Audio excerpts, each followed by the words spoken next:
So the big question is, did you learn anything? Okay, fine. 2 questions. Did you learn anything? And did you enjoy this experience? Because your answers will dictate whether you watch another video or not. And the only way for me to find out is if you leave a comment below. All right, welcome back to new chapter where timeless books become daily breakthroughs. In this chapter of the psychology of money, we explore a powerful truth. You don't need to be perfectly rational to win with money. You just need to be reasonable. This is chapter 11, Reasonable Greater Than Rational. A shift in mindset that might change the way you invest, save, and plan for your future. Forever. Let's begin. Part 1. What's rational versus what's reasonable? We all want to think of ourselves as rational beings, logical, data-driven, smart. But Morgan Housel argues that rationality is often unrealistic in the real world of money. Why? Because humans are not spreadsheets. Rational says, maximize every dollar. Reasonable says, do what helps you sleep at night. Being reasonable means making financial decisions that make emotional sense, not just mathematical sense. Part 2. Money is personal. Everyone's goals, fears, and risk tolerances are different. What's rational for one person may be foolish for another. Take 2 investors. One is a 25-year-old with decades to recover from market downturns. The other is a 60-year-old nearing retirement. What's rational for the young investor might be reckless for the older one. Let's say the 25-year-old goes all in on Amazon stock, betting on the company's massive potential. Meanwhile, the 60-year-old invests in safer options, prioritizing stability over high returns. Now, who's wrong? Both are being reasonable based on their unique situations. The 25-year-old's decision reflects their long time horizon and willingness to stomach risk. The 60-year-old's choice prioritizes security given their proximity to retirement. It's not about being right or wrong. It's about being reasonable.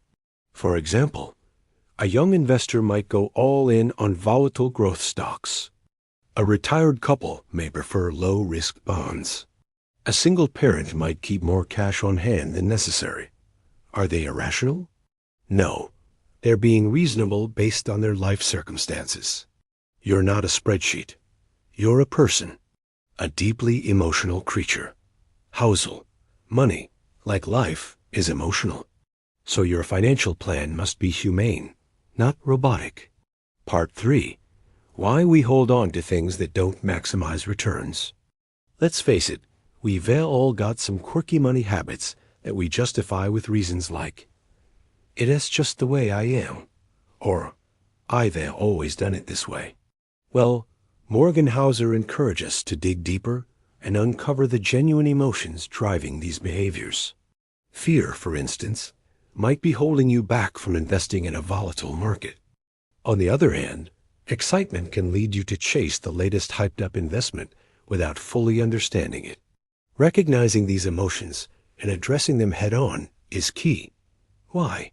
Because our feelings toward money are like ripples in a pond, spreading out and affecting many aspects of our lives. Housel gives a powerful example, paying off a mortgage early. Mathematically, it might be better to invest that money elsewhere. But emotionally, owning your home free and clear may bring peace of mind that no market return can offer. Sure, it may cost you a bit more in interest over the loan's life, but the mental comfort you gain is priceless. This is what reasonable decisions look like. They won't win awards for logic, but they create emotional comfort, and that leads to long-term consistency. And consistency is where true wealth is built. Part 4. Reasonable thinking builds resilience. Now let's talk about the big picture. Reasonable thinking helps us create financial plans that stand the test of time. Think about it. Rational thinking may tell you to invest heavily during a downturn, but fear might paralyze you. So what happens? You either 1. Do nothing out of panic, locking in your losses and missing out on future gains. Or 2.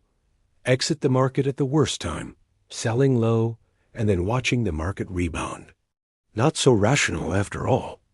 But if you had planned with reasonable expectations, like keeping a buffer in cash or reducing risk before retirement, you'd feel secure enough to stay the course. You wouldn't be tempted to make rash decisions driven by fear or greed. Instead, you'd trust your plan, knowing it was built to handle unexpected bumps along the way. After all, it's not just about making money. It's about keeping it and watching it grow steadily over time. The most important part of every plan is planning on your plan not going according to plan. Housel, reasonable thinking protects you from emotional mistakes, even if it means leaving a few percentage points on the table. Part 5. Behavior greater than math. Let's go a step further. By understanding our emotions and biases, we can craft a financial strategy that fits our personality and values. Imagine you're someone who finds joy in simplicity. Maybe you prefer to keep more cash on hand, even if it means slightly lower returns. Or perhaps you choose investments that you genuinely understand, even if they're not the hottest on the market. These choices might not be the most mathematically efficient, but they bring you peace of mind. And isn't that worth something? You see, the best financial strategy is the one you can stick with. And that doesn't necessarily mean the most optimal one. So here's the deal. If your financial habits make you feel good about your money, if they help you stay calm and focused on your goals, then they're working just fine. Let's challenge the idea that there's only one right way to manage your finances. We all have financial habits that are not optimal. Maybe you keep too much in a savings account, pay off debt slower than you could, invest more cautiously than the textbooks suggest, and that's okay. If those habits help you, sleep better, avoid panic decisions, stick with your goals long term, then they're not just okay. They're wise. Do what works for you, not just what works on paper. Part 6. Practical wisdom. Let's wrap this up with 3 takeaways from this powerful chapter. No. 1. Perfection is the enemy of progress. Don't wait for the perfect plan. Start with what feels doable.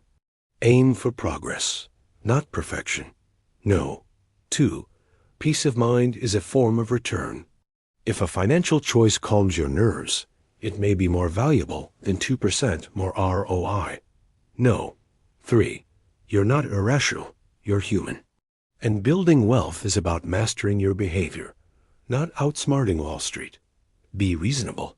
Be consistent. Be kind to your future self. As we close this chapter, remember, you don't need to be a financial genius. You just need to be grounded, patient, and true to yourself. Stay tuned for more insights from the psychology of money, and until then, keep being reasonably you. If you enjoyed this audiobook summary and would like to get more value from us in the future, please leave a comment below. If you have any feedback or thoughts on this book, we would love to hear from you. Thank you for listening.